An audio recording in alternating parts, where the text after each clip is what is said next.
Welcome into our In the Money podcast for Saturday, April 14th at Keeneland. I'm Tom Leach, along with Jim Goodman, Keeneland's Director of Wagering Development, and a big day of stakes races. 4 stakes, 3 of them graded on the Saturday card. They make up an all-stakes pick 4 that we're going to take a look at, but let's just go through the stakes races to get started, Jim. The first one is the Grade 3 Ben Ally, race with a lot of history. It's older horses going a mile and an eighth, and as is usually the case, it's usually not a huge field, but it's always a well-matched group. I thought that was the case again this year.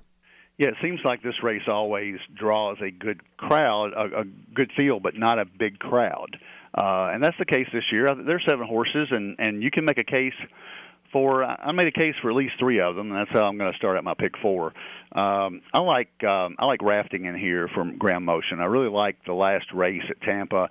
Got a terrible start and pulled up and ran 5 3/4 lengths behind a really good horse in War Stories, and before that he had won 2 in a row at Tampa, and I think it sets him up well for this.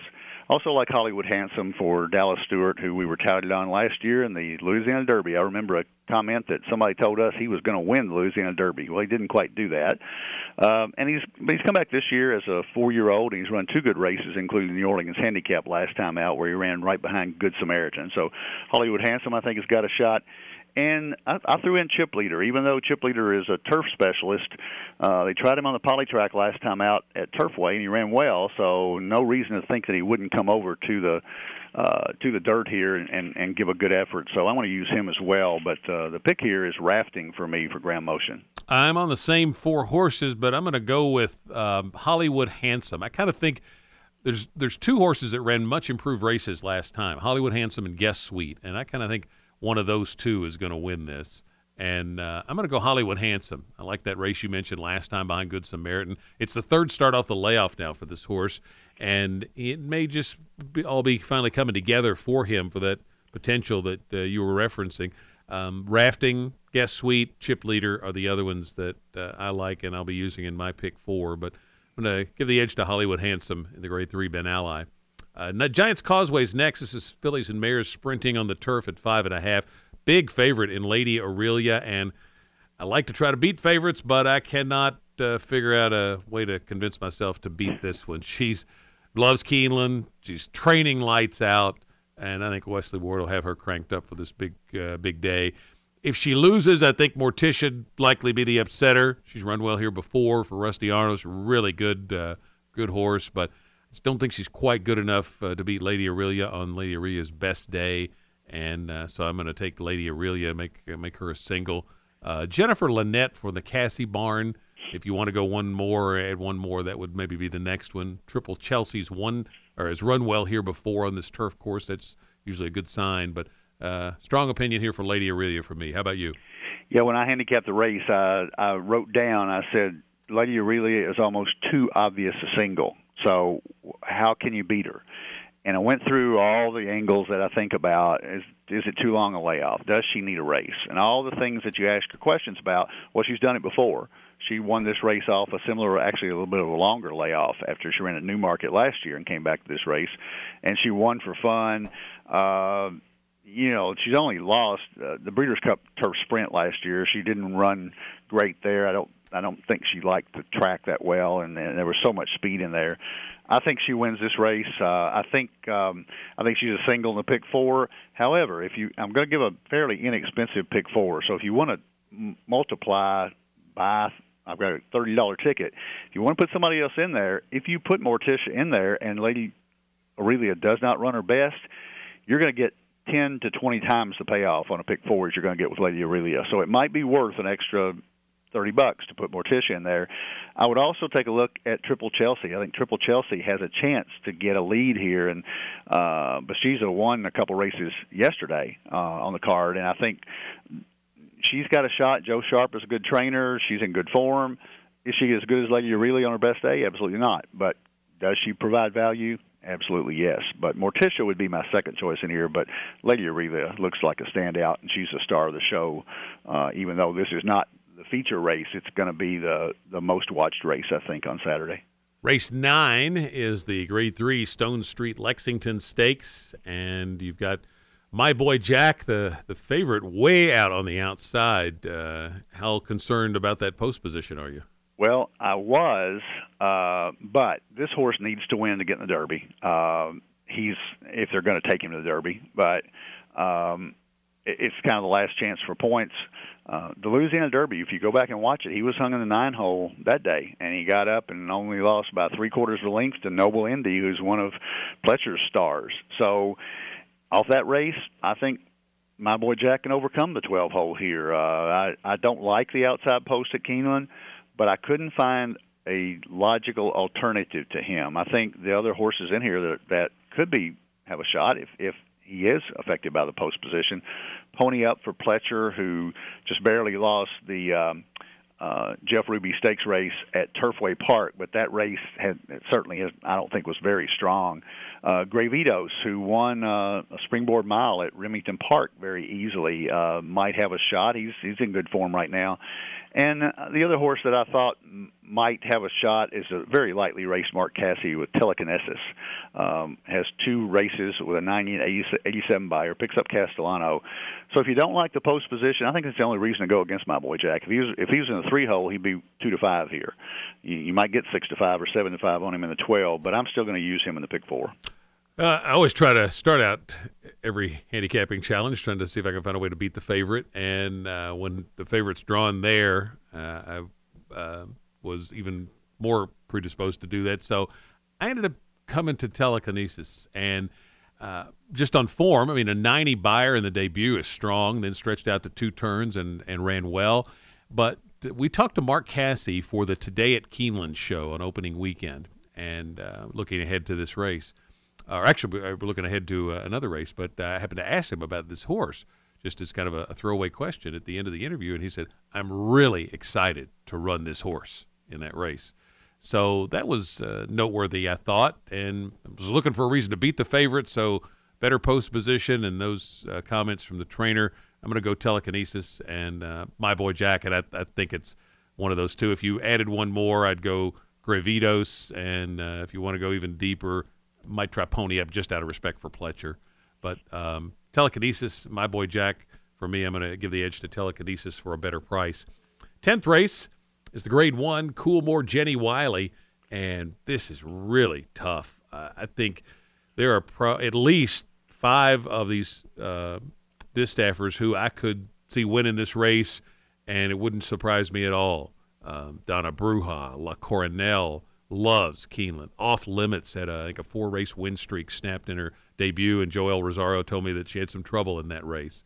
Donna Bruja, I mentioned, had a big win to start her 2018 campaign. Proctor's Ledge, I think at 10 or 12 to 1 is a really talented horse. I ended up picking Sister Charlie, though. I think she might get a little lost on the tote board because she hadn't run since last July, and she's one of 3 Chad Brown horses in here. The other one's 4 Stars Crook, who could certainly win this.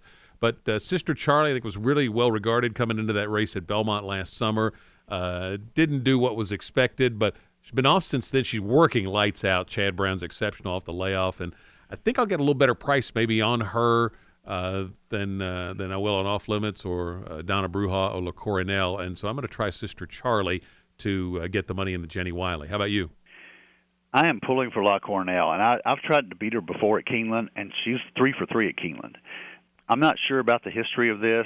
I think Jesse Ullery is going to look at this, but I don't know that we've ever had a filly who becomes a mare sweep the spring and fall stakes for 3-year-olds and 4-year-olds, and La Coronel has a chance to do that. She's 3 for 3. She won the Jessamine in the fall of 2017. She won the Appalachian in the fall of 2016. The Appalachian in the spring of 2017, and the Queen Elizabeth II in the fall of 2017. If she takes the Jenny Wiley, that's pretty much all you can do at Keeneland as a filly or mare. So I've got a question mark. Why bet against her? She's 3 for 3. It's like betting against the Cats on their home floor because she absolutely loves Keeneland better than any horse I've seen in the last few years. Having said that, there are a lot of options in here, and I'm going to play one ticket where I'm just going to use her, but I'm going to play the ticket that I'm going to give out here with 5 horses actually, and 4 of them that you mentioned. Donna Bruja would be my second choice. great race in the Endeavor at Tampa. Should set her up absolutely perfectly for this. And she beat La Cornell, got on the pace, and La Cornell couldn't close down there.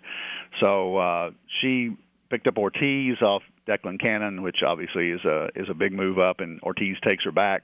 I think she's right there with La Cornell, and if I were going to do an exacta box, it would be those two. I'd also use Sister Charlie, though, Chad Brown. I think, almost won the Grade 1, first time North America, the Belmont Oaks. Proctor's Ledge for Brendan Walsh on the outside ran right behind 4-Star Crook for Brown, who's my other horse. So I could use, and I'm actually going to use 5 horses in here in the pick 4 that we give out, but I am going to do a pick 4 singling La Cornell because I learned she absolutely loves Keeneland. The Ben Ally starts an all-stakes pick 4. It also starts the late pick 5, and then there is a late pick 4 that starts in the Giants Causeway. We're going to give you an all-stakes pick 4 ticket, and then maybe we'll touch on who we like in the last race, too, in case folks want to play that late pick 4. But give me your all-stakes pick 4, starting with the Ben Ally, Jim. Okay, my all-stakes pick 4 in the Ben Ally, I used 2, 3, 6 with Rafting, Hollywood Handsome, and Chip Leader.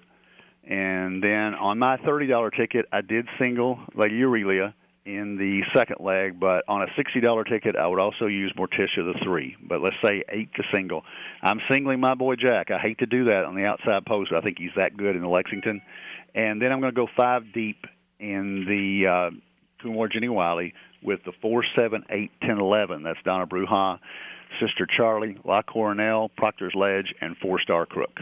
And that's a $30 ticket or a $60 ticket if you double up in the second leg. I'm going 4 horses in the Ben Ally. I'm going to use the 3 you mentioned plus guest suite, so 1, 2, 3, 6.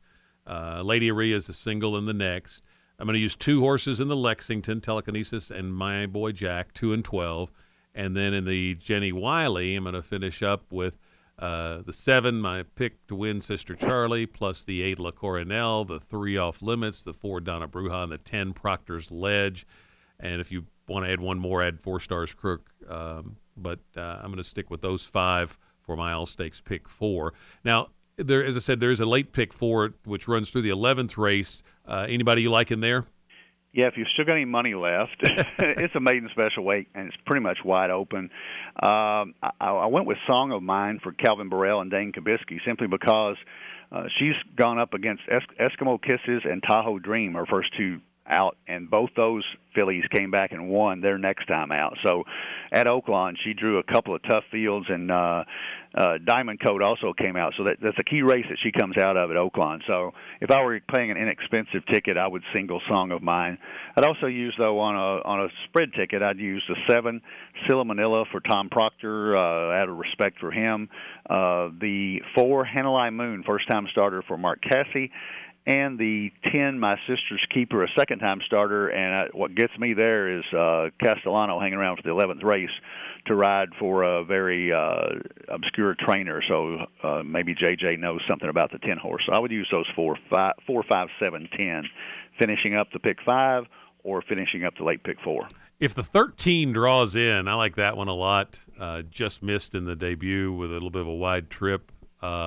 Hanalei Moon, the 4, intrigues me because the first-time starter, which I usually am not a big fan of, going 7 furlongs, but they do win. And this is Cassie training for Stone Street. Stone Street sponsors one of the stakes races, so it's a big day for the farm. And they're getting to debut one of their young 3-year-old fillies on that card to wrap it up. So just on that angle, I think that one's I would think is live. The 1 horse I liked a little bit, the 7, the 11. I didn't have a strong opinion clearly in here, so those were the ones that I was looking at. But I do like that 13 if she draws into the race. Best of luck with your wagers on the Saturday card. Sunday's Kids Club Day out at Keeneland. Jim's got his big tournament going, the Grade 1 Gamble. Biggest turnout ever, right? Yeah, right now I'm at 188, heading for 200. If it's 200, I give away $40,000 for first place, plus a BCBC spot and an NHC spot. So somebody's going for about $53,000 in prizes, and that's in the Lexington, Kentucky room and the green room on Sunday. It's a $3,000 buy-in. So big tournament. Hopefully the weather somehow improves between now and then. It looks like it might be rough on Sunday, but hopefully we got some decent races for them to bet on. Best of luck with your wagers, and we'll be back to do a podcast on that Sunday card in our next edition of the In the Money podcast for KeenelandSelect.com.